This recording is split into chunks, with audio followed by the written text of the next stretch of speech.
Hello, this is Let's Talk with Dr. Beatty, and I am Dr. Adrena Beatty. I'm an OBGYN, and I have been taking care of women for the last 15 years. This month is Heart Healthy Month, which is especially important to me, being a female physician and one who has dedicated her career to taking care of women and helping women better understand the diseases that affect them. Today, I would like to take the time to discuss cardiovascular disease, or some refer it to as heart disease. I will discuss how to recognize the symptoms of heart disease and what we can do to decrease the risk of heart disease. As I reflect on heart disease, it brings me to a popular show many of you know, Grey's Anatomy. In this clip, Dr. Beatty realizes she is having a heart attack and goes to the hospital. 63% of women who die suddenly from coronary heart disease had no previous symptoms. Unfortunately, this is still true. Take into consideration statistics that would never even occur to people who look like you. Heart disease is the leading cause of death in women in the United States. That means every 1 in 5 female deaths is a result of heart disease. Heart disease kills more women than all cancers combined. About 1 in 16 women aged 20 and older have coronary heart disease, which is the most common type of heart disease. Cardiovascular disease is the #1 killer of new moms and leads to over 1/3 of maternal deaths. Now that you have heard the statistics, let's talk about the symptoms every woman should know. We'll first start out by talking about a symptom some of you may already know or be familiar with: chest pain. Chest pain is the most common symptom in women and in men. Chest pain can be described as a dull, heavy, or sharp pain or discomfort. It can last a few minutes or it can come and go. But women have different symptoms than men regarding chest pain. Women may not describe chest pain as sharp at all, but describe it as a pressure feeling or tightness. You can have a heart attack even without having chest pain. Chest pain or discomfort may not be severe or even the worst symptom you may experience. Other symptoms you may be less familiar with include neck, jaw, shoulder, or upper back or belly discomfort. You can have pain between your shoulder blades. That is also another symptom.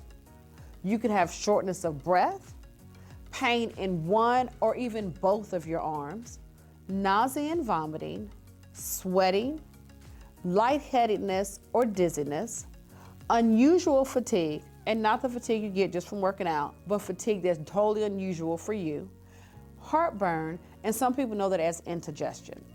Emotional stress can play a role in triggering a heart attack in women.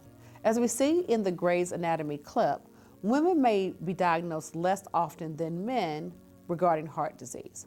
This is largely due to the fact that women and men symptoms are different. So now that we know how to recognize the symptoms of cardiovascular disease or heart disease, let's talk about what makes us at risk for a heart attack.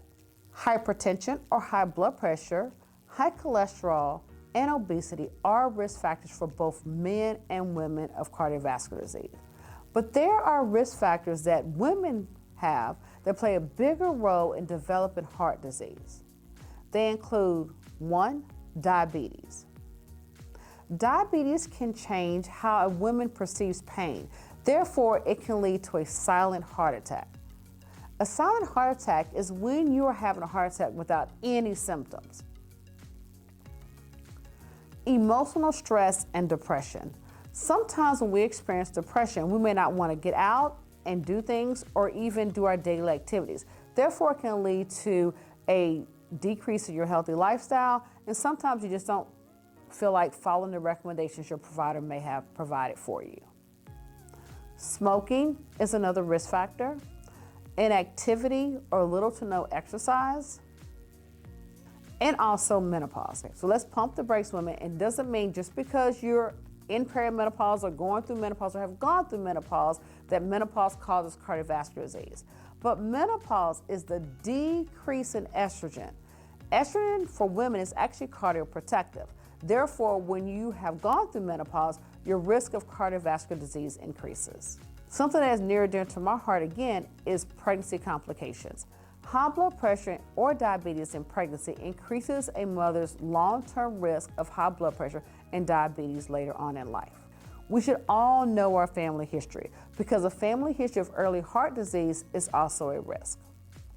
Inflammatory diseases, conditions like rheumatoid arthritis and lupus may also increase your risk of heart disease. Now, I know a lot of y'all like to go after work, and have a drink with your friends, but excessive alcohol is actually a risk factor for heart disease. So, if you have any of these risk factors, what can you do to decrease your risk of cardiovascular disease? A lot of the risk factors you can change yourself just by living a healthy lifestyle. Some heart healthy tips and strategies we can discuss include one, actually, it's something you can do for free. Exercise. Okay, I am not saying that just because I said exercise means you need to go train for a marathon or even work out 7 days a week. If you simply start off slowly by maybe working out 3 days a week for 30 minutes or more, that's a great start. But if that is also too challenging, you know what you can do? Simply take the stairs at work, or actually park a little bit further at that grocery store or your favorite store at the mall. Uncontrolled blood pressure or hypertension, as we know, is a risk for cardiovascular disease.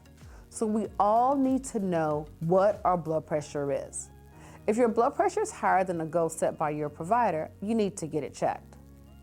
High blood pressure is not painful the majority of the time, meaning you can have high blood pressure and not even know it. You may not have any symptoms and your blood pressure can be very elevated.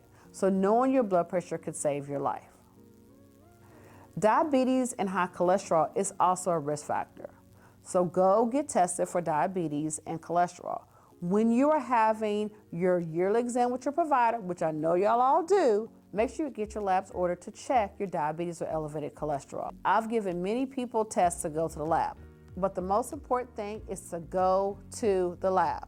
Having that slip of paper in your car or on the counter of your kitchen table does not help you know your actual results. So please go to the lab.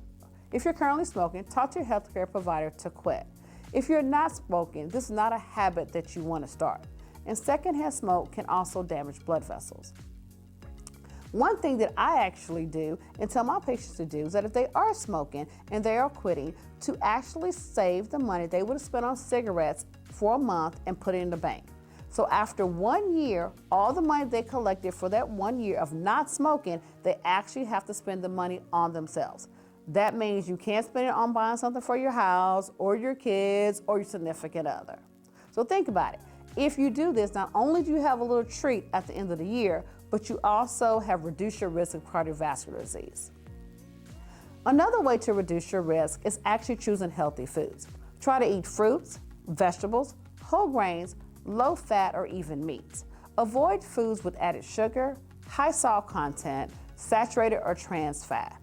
So, okay, ladies, we got to choose that fruit instead of that bag of potato chips.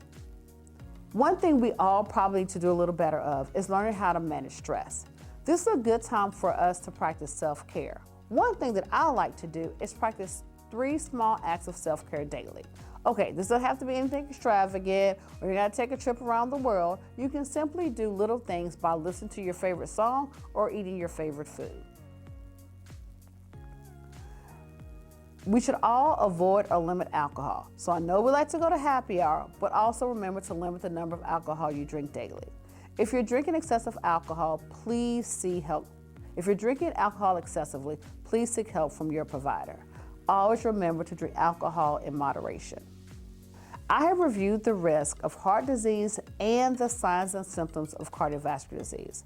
I hope you find this information informative so you can start your journey to decrease your risk of cardiovascular disease. Reducing your risk could actually save your life. I'm Dr. Drina Beatty, and this is Let's Talk with Dr. Beatty. Please remember to like, subscribe, and share.